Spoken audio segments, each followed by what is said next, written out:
স্বাধীনতার ৪৯তম বর্ষে বাংলাদেশ মহান স্বাধীনতা দিবসে বীর শহীদদের স্মরণ করছে জাতি। সাভার জাতীয় স্মৃতিসৌধে সর্বস্তরের মানুষের শ্রদ্ধা। তাদের এই অকৃত্রিম ত্যাগ, এই ত্যাগের কারণে আজকে তাদের প্রতি শ্রদ্ধা ভালোবাসার কারণে ফুল দিতে আসা। স্বাধীনতার চেতনা ধারণ করে তরুণ প্রজন্ম বেড়ে উঠুক, আমরা বেড়ে উঠি।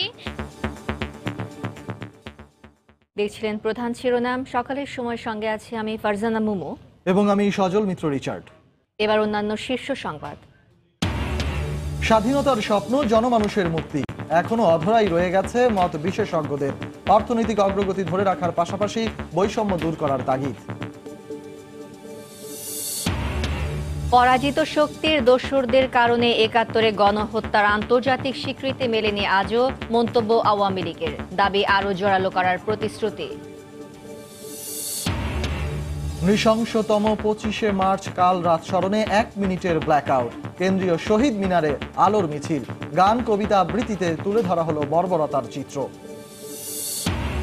এবং বঙ্গবন্ধুর আত্মস্বীকৃত খুনি নূর চৌধুরীকে ফেরত পাঠানোর প্রক্রিয়া শুরু। কানাডার ফেডারেল আদালতে মামলার শুনানি শেষ, সিদ্ধান্তের অপেক্ষা।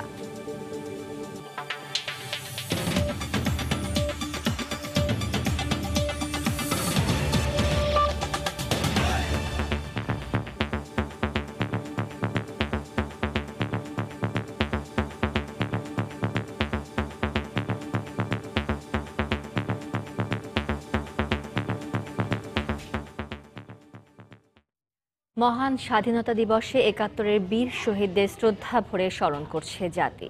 ভোরে সাভার জাতীয় স্মৃতিসৌধে ফুল দিয়ে জাতির শ্রেষ্ঠ সন্তানদের প্রতি শ্রদ্ধা জানান রাষ্ট্রপতি মোহাম্মদ আব্দুল হামিদ ও প্রধানমন্ত্রী শেখ হাসিনা। এ সময় উপস্থিত ছিলেন মন্ত্রিপরিষদ সদস্য, সংসদ সদস্য ও ৩ বাহিনী প্রধান। পরে প্রধানমন্ত্রী আওয়ামী লীগের কেন্দ্রীয় নেতাদের সঙ্গে নিয়ে দলীয় সভানেত্রী হিসেবে স্মৃতিসৌধে ফুল দেন। এরপর একে একে শ্রদ্ধা জানান বিরোধী দলীয় নেতা রওশন এরশাদ, জাতীয় সংসদের ডেপুটি স্পিকার ফজলে রাব্বি, প্রধান বিচারপতি সৈয়দ মাহমুদ হোসেন, প্রধান নির্বাচন commissioner K M Nurul Huda, পুলিশের আইজি মোহাম্মদ জাভেদ পাটোয়ারি সহ সর্বস্তরের সাধারণ মানুষ।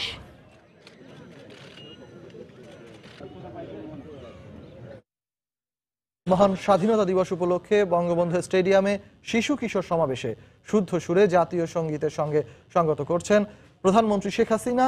আমরা সরাসরি চলে যাচ্ছি সেখানে। মহান স্বাধীনতা দিবস উপলক্ষে জাতির জনক বঙ্গবন্ধু শেখ মুজিবুর রহমানের প্রতি শ্রদ্ধা নিবেদন করেছেন প্রধানমন্ত্রী শেখ হাসিনা। সকাল ৭টায় রাজধানীর ধানমন্ডি ৩২-এ বঙ্গবন্ধুর প্রতিকৃতিতে ফুল দিয়ে শ্রদ্ধা নিবেদন করেন তিনি। এরপর দলীয় সভাপতি হিসেবে আওয়ামী লীগের কেন্দ্রীয় নেতাদের সঙ্গে নিয়ে বঙ্গবন্ধুর প্রতিকৃতিতে শ্রদ্ধা নিবেদন করেন প্রধানমন্ত্রী। প্রধানমন্ত্রীর শ্রদ্ধা নিবেদন শেষে আওয়ামী লীগের সহযোগী সংগঠনের নেতাকর্মীরা বঙ্গবন্ধুর প্রতিকৃতিতে শ্রদ্ধা জানান।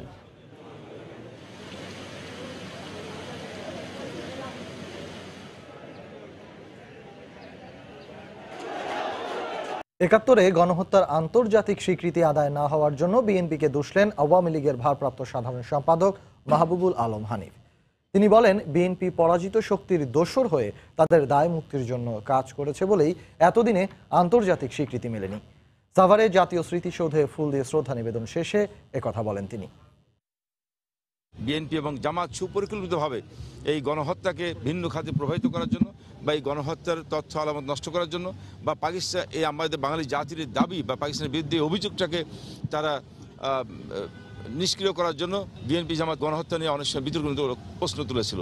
১৯৭৫ সালে জাতির বিরুদ্ধে হত্যার পর এই বাংলাদেশে যারা ক্ষমতা এসেছিল তাদের ষড়যন্ত্রের কারণেই আমরা এখন পর্যন্ত এই গণহত্যার আন্তর্জাতিক স্বীকৃতি আমরা লাভ করতে পারি নাই। তবে আমরা বর্তমানে মাননীয় প্রধানমন্ত্রী জনতা শেখ হাসিনার নেতৃত্বে আমরা এটা জোরালো দাবি করেছি। আমরা আশা করছি যে জাতিসংঘ আমাদের এই গণহত্যার স্বীকৃতি দেবে। মহান স্বাধীনতা দিবস উপলক্ষে বঙ্গবন্ধু স্টেডিয়ামে শিশু কিশোর সমাবেশে বক্তব্য রাখছেন প্রধানমন্ত্রী শেখ হাসিনা। আমরা সরাসরি চলে যাচ্ছি সেখানে। সমাবেশে উপস্থিত সকলকে আমি আমার আন্তরিক শুভেচ্ছা জানাচ্ছি। মহান স্বাধীনতা দিবস আমি গভীর শ্রদ্ধার সাথে স্মরণ করছি। সর্বকালের সর্বশ্রেষ্ঠ বাঙালি জাতির পিতা বঙ্গবন্ধু শেখ মুজিবুর রহমানকে, যার নেতৃত্বে আমরা স্বাধীনতা অর্জন করেছি। আমি শ্রদ্ধা জানাই জাতীয় চার নেতার প্রতি, শ্রদ্ধা জানাই 30 লক্ষ শহীদের প্রতি, 2 লক্ষ মা বোনের প্রতি। আমার সশ্রদ্ধ সালাম আমাদের মুক্তিযোদ্ধা ভাই বোনদের জন্য। ছোট্ট সোনামণিরা, আজকে আমাদের স্বাধীনতা দিবস। দীর্ঘ 23 বছরের সংগ্রাম এবং 9 মাসের মুক্তিযুদ্ধ, সেই যুদ্ধে বিজয়, অর্থাৎ 24 বছরের সংগ্রাম ও মুক্তিযুদ্ধে বিজয়ের মধ্য দিয়ে আমরা অর্জন করেছি আমাদের স্বাধীনতা। স্বাধীন দেশে প্রতিটি মানুষ সুন্দরভাবে বাঁচবে এবং একটু উন্নত জীবন পাবে, এটাই ছিল জাতির পিতা বঙ্গবন্ধু শেখ মুজিবুর রহমানের স্বপ্ন। আজকে আমরা লাল সবুজ পতাকা পেয়েছি, আমরা একটা দেশ পেয়েছি, আমরা একটা জাতি হিসেবে আত্মমর্যাদা পেয়েছি। এই মর্যাদাটাকে আরও উন্নত রাখা, এটাই ছিল জাতির পিতার লক্ষ্য। ছোটবেলা থেকেই তিনি জনগণের কল্যাণে কাজ করেছেন এবং আমরা যে ভাষায় কথা বলি, মাতৃভাষায়, সেই বাংলা ভাষায় কথা বলার অধিকার আদায়ের সংগ্রাম থেকে সে 1948 সালে তিনি যে যাত্রা শুরু করেছিলেন, 1971 সালে তার নেতৃত্বে আমরা স্বাধীনতা অর্জন করি। একটি দেশকে উন্নত সমৃদ্ধশালী করা এবং ক্ষুধামুক্ত দারিদ্র্যমুক্ত বাংলাদেশ গড়ে তোলা, এটাই ছিল জাতির পিতার লক্ষ্য। এবং বাংলাদেশের মানুষ একসময় হতদরিদ্র ছিল, এমন ছিল যে একবেলা খেতে পায় না, শিশুরা অপুষ্টিতে ভুগত, শিশু মৃত্যু মাতৃমৃত্যুর হার অনেক বৃদ্ধি ছিল, মানুষ চিকিৎসা পেত না, শিক্ষা পেত না। জাতির পিতা দেশ স্বাধীন করেছিলেন, তার লক্ষ্য ছিল এদেশে প্রতিটি শিশু শিক্ষা গ্রহণ করবে, প্রতিটি নাগরিক সুশিক্ষিত হবে, দেশ ক্ষুধামুক্ত হবে, দারিদ্র্যমুক্ত হবে, উন্নত হবে, সমৃদ্ধশালী হবে। এবং সেই লক্ষ্য নিয়ে তিনি যুদ্ধ বিধ্বস্ত বাংলাদেশ গড়ে তোলার কাজ শুরু করেন। হাতে সময় পেয়েছিলেন মাত্র 3.5 বছর। কিন্তু এই 3.5 বছরের মধ্যে একটা যুদ্ধ বিধ্বস্ত দেশ গড়ে তুলে নিয়ে যখন তিনি বাংলাদেশের আর্থসামাজিক উন্নয়নের পথে যাত্রা শুরু করেন এবং এর শুভ ফল দেশবাসী পেতে শুরু করে, আমাদের দুর্ভাগ্য 75-এ 15ই আগস্ট জাতির পিতাকে নির্মমভাবে হত্যা করা হলো। সেই সাথে হত্যা করা হলো আমার মাকে, আমার ভাই মুক্তিযোদ্ধা কামাল জামালকে, ছোট্ট শিশু রাসেল সহ আমার পরিবারের 18 জন সদস্যকে। এই হত্যার মধ্য দিয়ে আমাদের অগ্রযাত্রা ব্যাহত হলো। 21 বছর পর আওয়ামী লীগ আবার পুনরায় সরকার গঠন করে। তারপর থেকে আমাদের উন্নয়নের যাত্রা শুরু। 5 বছর ক্ষমতায় ছিলাম, দেশকে আমরা খাদ্যের সংসম্পন্ন করেছিলাম, বিদ্যুৎ উৎপাদন বাড়িয়েছিলাম, সাক্ষরতার হার বাড়িয়েছিলাম। দুর্ভাগ্য 2001-এ আসতে পারিনি ক্ষমতায়। 2008-এ আবার জনগণ নৌকা মার্কায় ভোট দিয়ে আমাদের দেশ সেবার সুযোগ দেয়।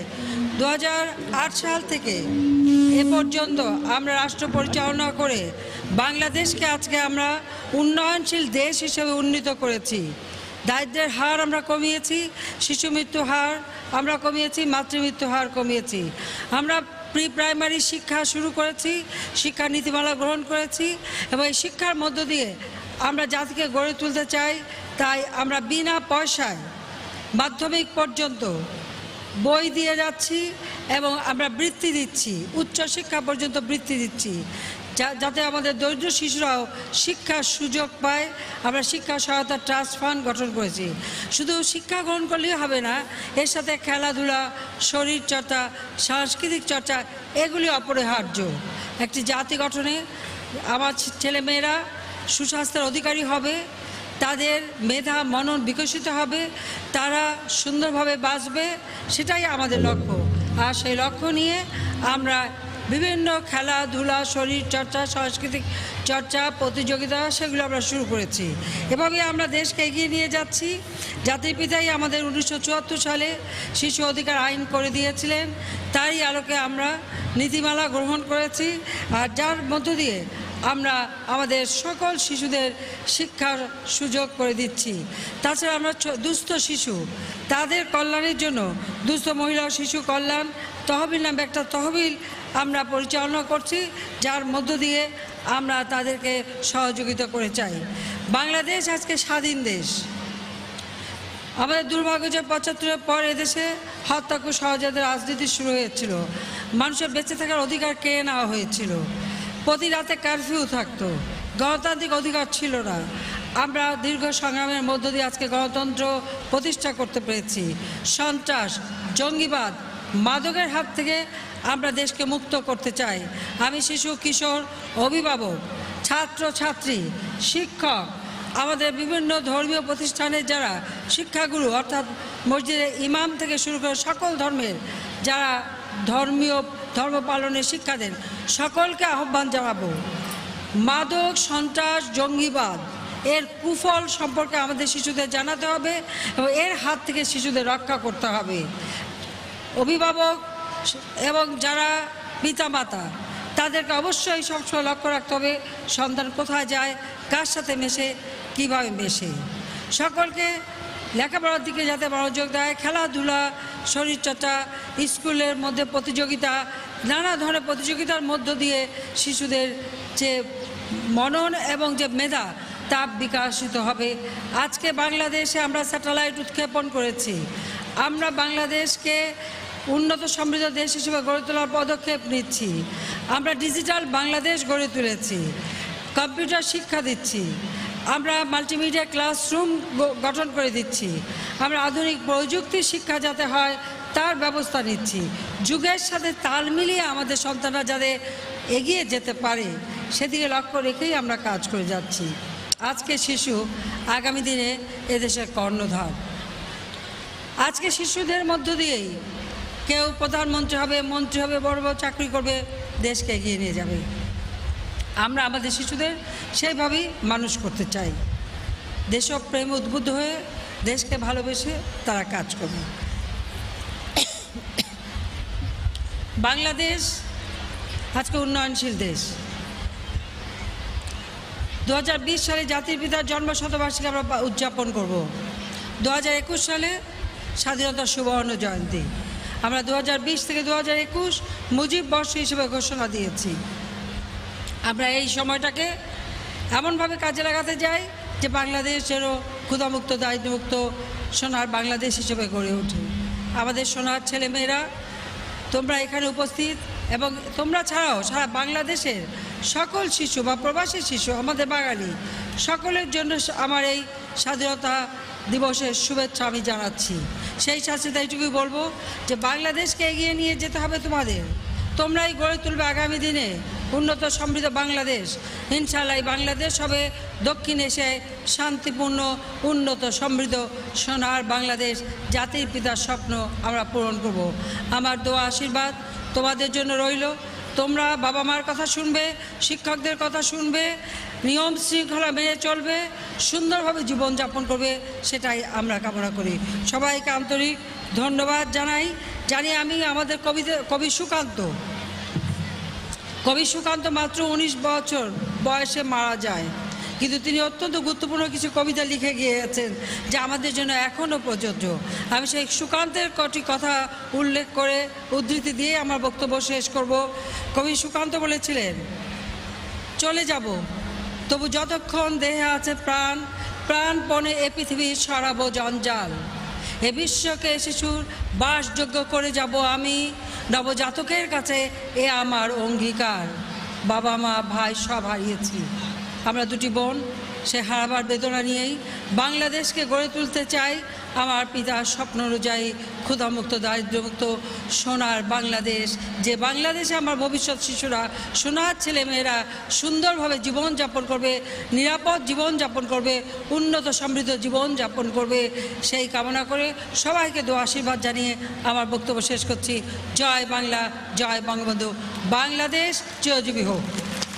মহান স্বাধীনতা দিবসে ৭১-এর বীর শহীদদের শ্রদ্ধা ভরে স্মরণ করছে জাতি। খুলনা থেকে সে খবর জানাতেই আমাদের সাথে যোগ দিচ্ছেন সহকর্মী তরিকুল ইসলাম। সকাল থেকেই কিন্তু নানা অনুষ্ঠানমালার মধ্য দিয়ে দিবসটি পালিত হচ্ছে এবং যথাযোগ্য মর্যাদায় এই দিবসটি পালনের জন্য সর্বাত্মকভাবে চেষ্টা চালিয়ে যাচ্ছে এখানকার যারা আয়োজক। আমরা সকাল থেকে যেটি দেখেছি যে সূর্যোদয়ের সাথে সাথে সকাল ৬টায় খুলনার গল্লামারী স্মৃতিস্তম্ভে পুষ্পস্তবক অর্পণ করেছেন বিভিন্ন সামাজিক সংগঠন এবং মুক্তিযোদ্ধা সংসদ, বিভিন্ন প্রশাসনের কর্মকর্তা শ্রদ্ধাবৃন্দ এবং সূর্যোদয়ের সাথে সাথে সেখানে ফুলের শুভেচ্ছা দেওয়ার পাশাপাশি সকাল 8টা থেকে খুলনা জেলা স্কুল মাঠে শুরু হয়েছে কুচকাওয়াজ এবং বিভিন্ন শারীরিক কসরত প্রদর্শন অনুষ্ঠান। তো আপনারা এই মুহূর্তে দেখতে পাচ্ছেন যে জেলা স্কুল মাঠে এখানে বিভিন্ন শিক্ষা প্রতিষ্ঠানের শিক্ষার্থীরা এবং এখানে পুলিশ, আনসার, বিডিপি সহ বিভিন্ন প্রশাসনের যারা রয়েছেন তারাও কিন্তু শারীরিক তারা কুচকাওয়াজ এবং সালাম গ্রহণ অনুষ্ঠানে অংশ নিয়েছেন এবং তারা মার্চ পাস্ট এই মুহূর্তে তারা মার্চ পাস্ট করছেন এবং খুলনার সকল শিক্ষা প্রতিষ্ঠান এখানে উপস্থিত রয়েছেন। পাশাপাশি কিন্তু খুলনায় আজকের দিনটিকে বিভিন্ন অনুষ্ঠানে সাজানো হয়েছে। মুক্তিযোদ্ধাদের সম্বর্ধনা, চিত্রাঙ্কন প্রতিযোগিতা সহ মুক্তিযুদ্ধ ভিত্তিক আলোচনা সভা আয়োজন করা হয়েছে। তো আপনারা মঞ্চে দেখতে পাচ্ছেন যে খুলনা বিভাগীয় commissioner, DIG, Khulna range police commissioner এবং পাশাপাশি খুলনা জেলা প্রশাসক এখানে উপস্থিত রয়েছেন। তারা সালাম গ্রহণ করছেন। যারা এই মার্চ পাস্টে অংশ নিচ্ছেন তাদের সালাম তারা গ্রহণ করছেন। তো আমরা সকালে যেটি দেখেছিলাম যে মুক্তিকামী যে মানুষ যারা নিহত হয়েছিলেন পাক হানাদার বাহিনী দ্বারা তাদের সম্মানার্থে সেখানে আসলে যে অনুষ্ঠানটি হয়েছে সেখানে শান্তিপূর্ণভাবে এবং সুশৃঙ্খলভাবেই সেই অনুষ্ঠানটি সম্পন্ন হয়েছে। তো সব মিলিয়ে এই ছিল রিচার্ড খুলনা থেকে মহান স্বাধীনতা দিবস এবং জাতীয় দিবসের সর্বশেষ খবর। মহান স্বাধীনতা দিবস উদযাপনের খবর জানাতে খুলনা থেকে আমাদের সাথে যোগ দিয়েছিলেন সহকর্মী তরিকুল ইসলাম। মহান স্বাধীনতা দিবস উপলক্ষে পদযাত্রা কর্মসূচি পালন করেছে পর্বতারোহীদের সংগঠন অভিযাত্রী ও মুক্তিযুদ্ধ জাদুঘর। সকাল 6:30টার দিকে কেন্দ্রীয় শহীদ মিনার থেকে এই পদযাত্রা শুরু করা হয়। জাতীয় সঙ্গীতের মধ্য দিয়ে শুরু হয় এই পদযাত্রা। স্মরণ করা হয় 25 মার্চের ভয়ালো কাল রাত ও 26 মার্চের স্মৃতি। পদযাত্রাটি ধানমন্ডির 32 নম্বরের বঙ্গবন্ধুর জাদুঘর ঘুরে সাভারের জাতীয় স্মৃতিসৌধ পর্যন্ত 32 কিলোমিটার পথ অতিক্রম করবে।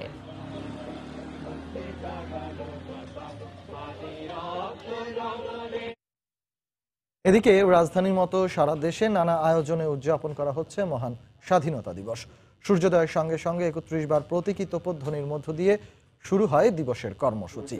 চট্টগ্রাম, সিলেট, রাজশাহী, বরিশাল ও খুলনা সহ সারা দেশের শহীদ মিনার, শহীদ স্মৃতিস্তম্ভে ফুল দিয়ে শ্রদ্ধা জানায় জেলা ও বিভাগীয় প্রশাসন।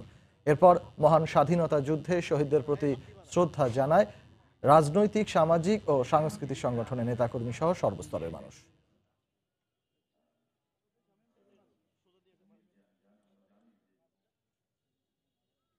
সকালের সময় শীর্ষ সংবাদগুলো জানিয়ে দিচ্ছি আরেকবার। স্বাধীনতার 49তম বর্ষে বাংলাদেশ বীর শহীদদের শ্রদ্ধা আর ভালোবাসায় স্মরণ করছে জাতি। জাতীয় স্মৃতিসৌধে রাষ্ট্রপতি ও প্রধানমন্ত্রীর শ্রদ্ধা। বাংলাদেশকে এগিয়ে নেবে আজকের শিশুরাই। বঙ্গবন্ধু স্টেডিয়ামে শিশু কিশোর সমাবেশে প্রধানমন্ত্রী। দেশপ্রেমে উদ্বুদ্ধ হয়ে কাজ করার আহ্বান। এবং বঙ্গবন্ধুর আত্মস্বীকৃত খুনি নূর চৌধুরীকে ফেরত পাঠানোর প্রক্রিয়া শুরু। কানাডার ফেডারেল আদালতে মামলার শুনানি শেষ, সিদ্ধান্তের অপেক্ষা। এই ছিল সকালের সময়। আপনার মোবাইলে সময় সংবাদ দেখতে ও সকল খবর পেতে ডাউনলোড করুন সময় অ্যাপ। সঙ্গে থাকুন সময়।